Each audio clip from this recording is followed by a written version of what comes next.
1절에서 4절 말씀에는 이 환상과 계시를 본 바울 자신에 대해서 설명을 하고 있습니다. 2절을 한번 보십시오. 같이 읽겠습니다. 내가 그리스도 안에 있는 한 사람을 아노니 그는 14년 전에 셋째 하늘에 이끌려 간지라. 그가 몸 안에 있었는지 몸 밖에 있었는지 나는 모르거니와 하나님은 아시느니라. 마치 내가 그리스도 안에 있는 한 사람을 아노니 하면서 제3자처럼 다른 사람이 경험한 것처럼 말하지만 여기는 바울을 말하는 것이죠. 1절에 보니까 이게 환상과 계시라고 표현되어 있고 4절을 같이 읽겠습니다. 시작. 그가 낙원으로 이끌려가서 말로 표현할 수 없는 말을 들었으니 사람이 가히 이르지 못한다. 그러니까 14년 전에 셋째 하늘이라, 셋째 하늘, 가장 높은 초월적 천상의 세계를 말하는 거죠. 가장 높은 초월적 천상의 세계. 그러니까 이 바울이 14년 전이라고 하는 것은 고린도후서를 한 54년경, 55년경에 썼다고 한다면 AD 한 40년경이었는데 그때는 이 바울이 그 목회를 시작하기 전 다소에서 수년간 머물렀던 그런 시간이고 그 수년간 머물렀던 시간에 하나님과 영적인 깊은 교제를 나눴던 시간이었던 것 같습니다. 그러니까 이 낙원으로 이 천상의 세계로 끌려가서 말로 표현할 수 없는 말을 들었다. 그러니까 영원한 생명나무가 있는 그 낙원, 하나님의 나라, 천국으로 이끌려가서 환상을 보았고요. 또 환상을 본 사람은 누구죠? 계시를 들었죠. 누구죠? 생각나는 사람 있죠? 이사야도 그랬죠? 제단의 숯불을 가지고 대장을 이뤘죠. 그 하나님의 영광스러운 모습을 보면서 꼬꾸라지죠. 너무너무 영광스러운 모습이니까 자기의 그 죄악밖에 보이지 않죠. 그 다음에 우리가 잘 알다시피 요한도 봤죠. 계시록을 쓴 요한도. 그러니까 이렇게 사역지가 있어서 열심히 일하는 것도 참 감사하지만 정말 이렇게 수년간을 그 다수의 고향에서 아무도 알아주지 않는 그곳에서 이 사울이 그 다메섹에 가면서 예수님을 만나지 않습니까? 그러면서 열정이 생기면서 어떡합니까? 곧장 가서 복음을 전하잖아요. 그리고 곧장 예루살렘으로 올라가잖아요. 모든 사도들 앞에서 자기가 예수님을 만났다. 그리고 복음을 전하지 않습니까? 그러니까 사람들이 어떻게 해요? 인정해 주지 않잖아요. 어떻게 저렇게 예수님을 믿는 사람들을 살인하고 핍박했던 사람이 갑자기 저렇게 변할 수 있을까?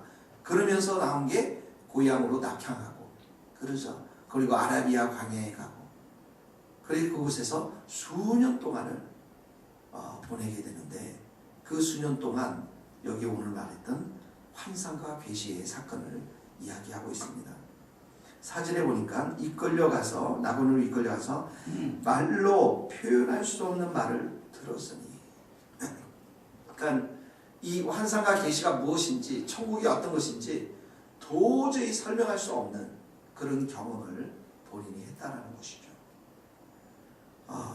그래서 이것이 크게 자랑할 수 있는 것이 될 수도 있지만 바울은 이것을 아주 우리에게 깊이 있게 설명해 주지는 않습니다.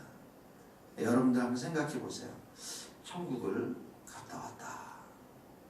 여러분들 큰 확신이 있겠죠. 가만히 앉아있는데 기도하는데 주님께서 옆에 와서 내가 너와 함께 하겠다.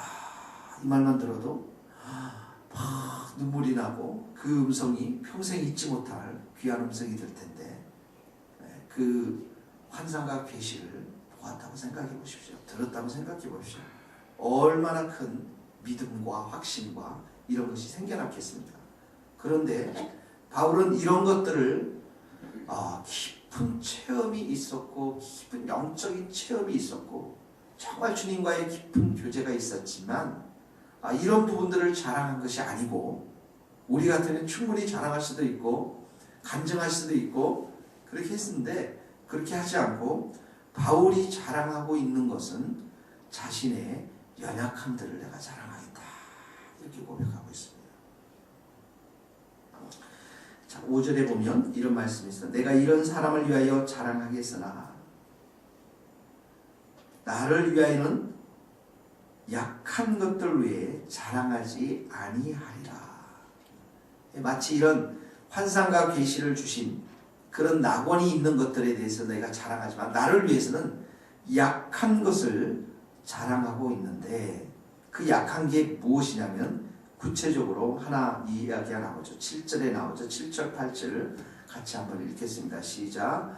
여러 계시를 받은 것이 지극히 크므로 너무 자만하지 않게 하시려고 내 육체의 가시 곧 사단의 사자를 주셨으니 이는 나를 쳐서 너무 자만하지 않게 하려 하심이라.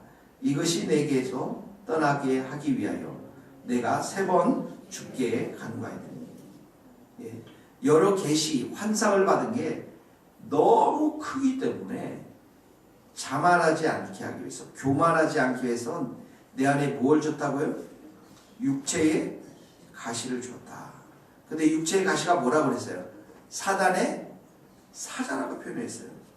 사단이 파견한 메신저, 사자라는 거예요.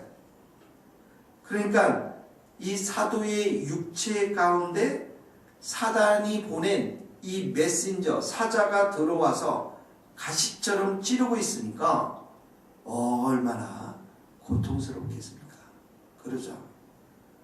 그래서 바울의 이 육체적인 고통이 무엇인지 아무도 모릅니다. 근데 어떤 사람들은 안질이다, 어떤 사람은 간질이다, 어떤 사람은 열병이다, 만성 편두통이다, 질환이다, 이런 얘기들 많이 하는데 사실은 무엇인지 몰라요. 그러나 육체에 들어와서 그 사단이 보낸 육체니까 얼마나 그 예수를 믿는 그 사단이 사울에게 핍박을 하겠습니까? 그러죠. 그러니까 이 바울이 어떡합니까? 기도할 수밖에 없죠. 주님 앞에. 이 사단의 메신저, 육체의 가시를 뽑아달라고. 몇 번 간구했어요? 3번 간구했죠? 여러분 같은 몇 번 간구했어요? 수십 번 하겠죠? 야, 근데 바울은 믿음이 좋아요. 그러죠? 딱 3번 간구했어요. 딱 3번 간구하고, 우리 같으면 이 기둥뿌리도 뽑았을 거예요. 육체의 가시를 뽑아주시고. 그래서, 근데 딱 3번 기도해요. 딱 3번 기도했는데, 누가 생각납니까? 3번 기도하신 분. 예수님이 겟세마네 동산에서도 3번 다 기도하셔요. 네? 이 잔을 내게서 거두어 달라고. 그러죠. 그러나 내 뜻대로 마십시고 아버지의 뜻대로 해달라고. 아버지의 원대로 해달라고. 지금 바울도 똑같이 그렇게 기도하고 있다는 것이죠. 여러분들에게 육체의 가시가 무엇입니까? 우리에게는 다 이런 정말 육체의 가시들이 있는 것 같아요. 이게 뭐 하지 말라고요? 뭐 하지 말라고요? 교만하지 말라고. 자만하지 말라고. 그러니까 여러분들이 정말 이 땅 가운데서 크게 잘된 사람 별로 없잖아요. 그러죠? 있나요? 여기서 몇 사람이?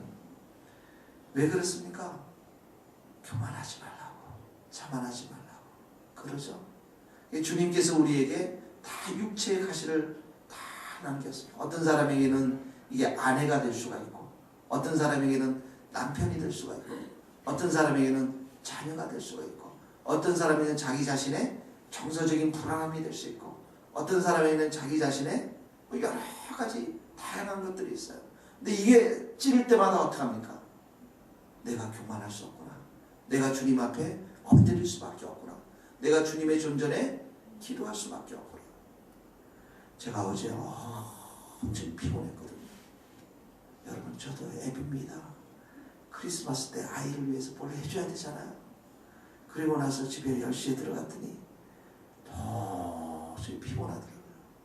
너무 피곤한데 이 자리에 나올 수밖에 없어요. 왜 그렇습니까? 오늘 하루 내가 하나님으로부터 은혜를 받아야 저 살아갈 수 있거든요. 이 기도의 자리, 이 무릎의 자리, 눈물의 자리, 주님 앞에 엎드린 이 자리, 내가 자고하지 않고 교만하지 않고 내 식대로 살지 않고 내 육체대로 살지 않도록 하는 이 자리가 정말 주님 앞에서 은혜의 자리라는 거예요. 이것이 바로 육체의 가시로 인해서 내가 그렇게 무릎 꿇을 수밖에 없다라는 것이죠. 그러니까 바울은 어떡합니까? 내 은혜가, 하나님의 은혜가 정말 족하구나. 내가 이렇게 연약한 가운데서 이 육체의 가시를 제거해 주지 않는 그 하나님의 그것 때문에 내가 하나님 앞에 엎드릴 수밖에 없고 하나님을 의지할 수밖에 없고, 그래서 하나님의 은혜로 살아가는 자임을 깨닫는 것. 네. 그래서 내가 연약하지만, 내가 이렇게 부족하지만 이 부족한 것이 하나님의 은혜로 가득 채워지기 때문에 인생을 승리 가운데 살아갈 수 있다는 거죠. 이게 그리스도인의 삶의 모습이라는 거예요. 9절, 10절을 한번 읽어봅시다. 바울이 그렇게 얘기하고 있어요. 시작. 나에게 이르시기를 내 은혜가 내게 족하다. 이런 내 능력이 약한 데서 온전하여 심이라 하신지라.